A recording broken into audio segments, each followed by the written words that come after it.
The Battle of Uclés was fought on May 29, 1108 near Uclés just south of the river Tagus between the Christian forces of Castile and León under Alfonso VI and the forces of the Muslim Almoravids under Tamim ibn-Yusuf.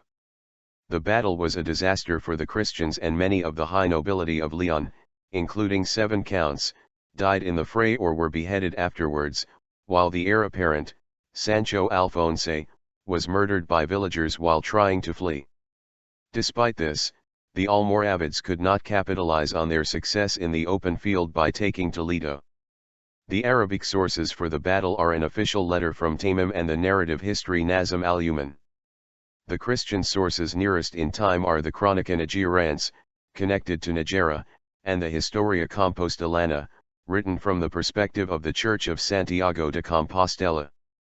In the 13th century, Lucas de Tuy included a detailed account in his Chronicon Mundi of Origine Mundi usque ad Eram MCCLXXIV, Chronicle of the World from its origin to the era 1274-1231 AD, and Rodrigo Jiménez de Rada, De Rebus Hispanii, provided the primary account used by historians for the next several hundred years. A romanticist version was of Jiménez de Rada was given in the Primera Crónica General. The Spanish historiography of the battle was dominated by Prudencio de Sandoval until 1949, when Ambrosio Huici Miranda began to edit and compile the Arabic sources, published 1955. Preliminary moves. Tamim, leading the forces of Granada, set out for Jaén in early May.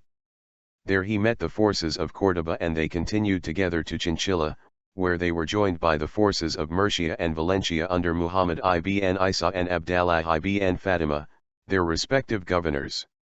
They marched on Uclés, which offered no resistance and was captured on May 27. The Almoravids then spread out, sacking other Christian settlements in the valley of the Tagus, while the inhabitants fled. The garrison of Uclés meanwhile took refuge in the Alcázar. The Historia Compostelana says that it was the heir, Sancho, who initiated a counterattack.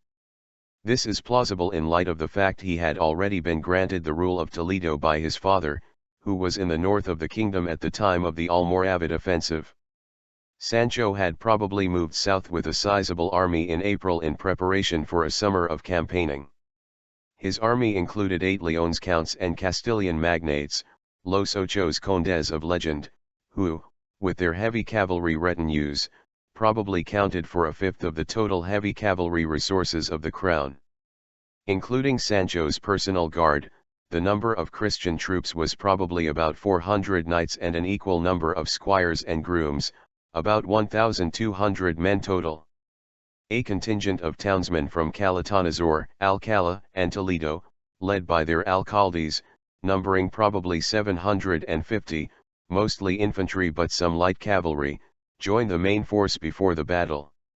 Including 300 or so men involved in the baggage train, Bernard Riley estimates a total number of 2,300 Christian troops, while the Arabic sources mention 3,000 Christian heads piled in front of Uclés to terrorize the citizens.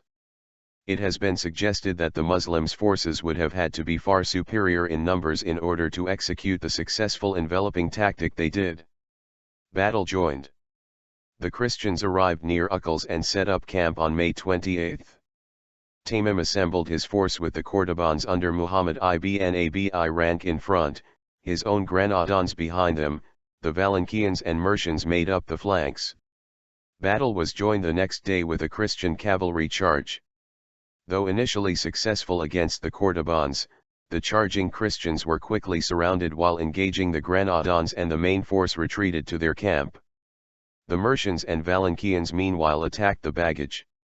The infantry was dispersed, the cavalry was caught in their own camp and slaughtered.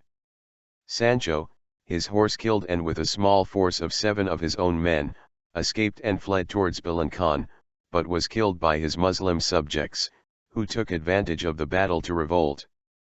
The only count to escape was Alvar Fane, who led a large body of horse north to organize the defense of the upper Tagus. In the aftermath the Muslims lured the garrison of the Uclés into sallying from the Alcázar and defeated them. The Almoravids followed up their success by taking the castles of Huet and Ocana, and a few small others. The identity of the 7 dead counts must be patched together from various sources. Crónica Najerense records the death of Garcia Ordóñez, the Count of Nájera. Lucas de Tuy records his death also, as well as that of the heir and of Martin Lainez. Probably Martin's son, Gómez Martínez, also perished. Based on their sudden disappearance from contemporary documents, Riley suggests that Fernando Díaz, the greatest magnate of Asturias, and the Castilian magnates Diego and Lope Sanchez, probably brothers but not technically counts, were killed in the battle. Garcia Alvarez, the king's alferez, may have perished, but he was never a count and his disappearance from the record may be due only to his replacement.